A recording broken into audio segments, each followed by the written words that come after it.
Hi Terry, I'm Lauren and I'm going to be your outpatient psychiatric nurse today. Okay. I wanted to first talk about your hospitalization that you had recently. Can you tell me a little bit about that? Yeah, it was a few months ago. I battled depression. I have since I was been pretty young. I grew up in kind of a broken home. My dad smoked a lot. My mom wasn't around all the time. So I just wasn't really around. And then recently, I smoke, and my brother just doesn't really like me being around his daughter whenever I smoke, and that's hard for me. So I haven't been able to see her as much. So through all of that, I kind of had really severe depression and actually attempted suicide. But that was a few months ago, and I've been pretty good recently. They put me on some antidepressants, and I really felt like that's really helped a lot. So Good. So how do you feel like you cope with your depression outside of the antidepressants? Well, I see my family, and I also I really turned to cigarettes. I have since I've been about 14. Okay. I didn't smoke that much, and now I smoke, but not that much. I mean, it's relative to how much I smoke. But. Okay. Well, do you care if we talk a little bit about your cigarette use today? That's fine. Okay. All right, good. So how much do you think that you smoke per day? Anywhere between 1.5 and 2 packs a day, mostly unfiltered. Okay.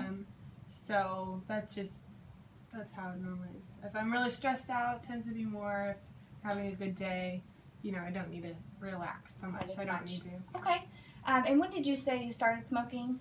Around the age of 14. So my dad's always been a smoker, and he just kind of introduced it to me at a young age. Kind of runs in the family then. Yes. All right. And how do you feel like smoking affects your health? Do you think that affects it in any way? I think, it certainly helps with my depression and my anxiety. I guess I could see it maybe affecting other aspects of my health, but I don't really think it's a big deal. Okay. Do you feel like you've had any symptoms lately? It says that you recently were diagnosed with asthma. Yeah, they said that. I don't know if that really has to do with the asthma or the smoking. It could be, I guess. So. Okay. And do you feel like if you maybe quit smoking or cut back, that the shortness of breath and the asthma would get a little bit better? I don't really want to quit, and I really don't think it would help that much. Okay. All right. Sounds good. Well, can I give you a little bit of advice? Yeah, that's... Okay. All right. Okay. So I think that maybe cutting back would help with your asthma. I think it would help with your shortness of breath. You said you had a little bit of difficulty sleeping. Mm-hmm. I think that you would sleep a little bit better if you smoked a little bit less. Could you tell me some pros and cons about quitting smoking? Yeah, I guess the pros would be my health. My dad did just pass away from lung cancer, and he had smoked his whole life, so that might have something to do with that. It would probably I could see my niece more often, so that would really help with my depression as well, because she's a big part of my life. The cons would be I don't know if I can do it. I think I get really jittery, and I don't know if I could stick to a plan. Okay. And I think I would miss. I've smoked for 10 years. Just enjoy it. So yeah, the enjoyment part is a little scary to let go. Okay. Now, kind of on the flip side, can you tell me some pros of smoking? Well, it helps with my depression, and I feel good when I do it. Okay. And what about some cons of smoking? Definitely there's some health problems. Mm-hmm. I guess my asthma probably would get worse. And the last thing I'd want is to end up like my father and have lung cancer. So. Right. And you talked about wanting to see your niece a little bit more often. Mm-hmm. So do you have a good support system at home? Yeah, my brother's kind of a tough love with the whole you can't smoke around my niece, but at the same point in time, if I wanted to quit, I think he would be more than happy for me. My mom lives in another town, so I don't really see her that often, so she's not really in my life. And like I said, my dad's passed away, but I think my brother would certainly encourage me to quit. Right, good. Okay, well, let's talk about a plan of care for you. So maybe some stuff that you can do to cut back a little bit. Have you ever thought about trying the nicotine gum? I've never thought about it. I know some people that have done it.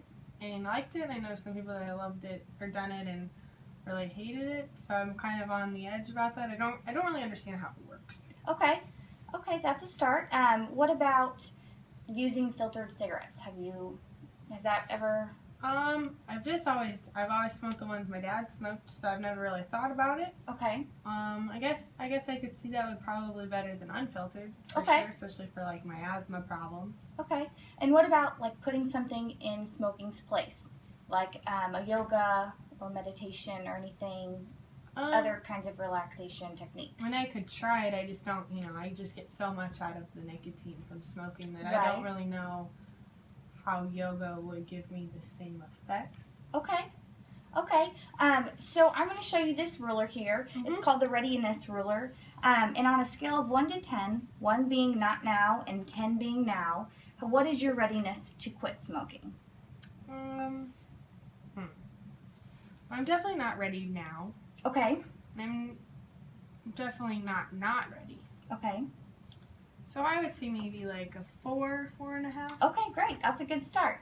Okay, so you said that your brother would be a good support system for you.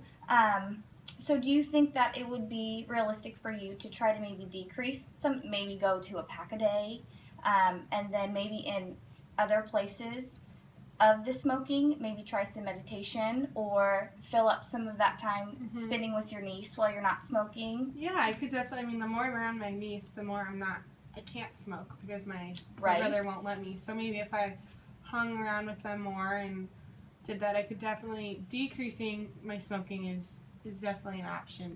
Quitting cold turkey, Okay, I don't think I could do that. understandable, right? But I could maybe try to get down to cut maybe back just one a pack little. a day. Yeah. Okay, and what about if I gave you some information on the nicotine gum? Would you be interested in that? I would take a look at that. Yeah. Okay. I guess. Well, good. Let's also talk about doing a follow-up appointment. So I want you to try to use some of the techniques that we talked about with the care plan. I'll give you some information on the nicotine gum, maybe trying some filtered cigarettes, decreasing the use of cigarettes, putting your niece in place of it, doing some yoga, meditation, anything that you feel will work for you, that provides you with the happiness that the smoking does. Right. And then we'll set up a follow-up appointment here soon, so that we can kind of see how things are going and how your depression is being handled also on top of that. Do you have some short-term goals we want to set before you come back for a follow-up appointment? Yeah. I guess my short-term goals would be to cut down on the smoking. Maybe get my asthma under control. Maybe the smoking would help with that. Good. And I want to keep my biggest thing is my depression because I don't want to go back to where I was. So if I can keep my depression under control with not smoking as much, that would be a big thing. And maybe seeing my niece more with the whole not smoking. Right. Yeah. Well, good. Okay. So I'm going to get you some information on the nicotine gum and some other things too on different techniques to use. And then we'll go ahead and set you up with a follow-up appointment. Okay. And we'll see how you do. All right. All right. Well, best of luck to you. And we'll see you in a couple weeks. All right. Thank you. Thank you.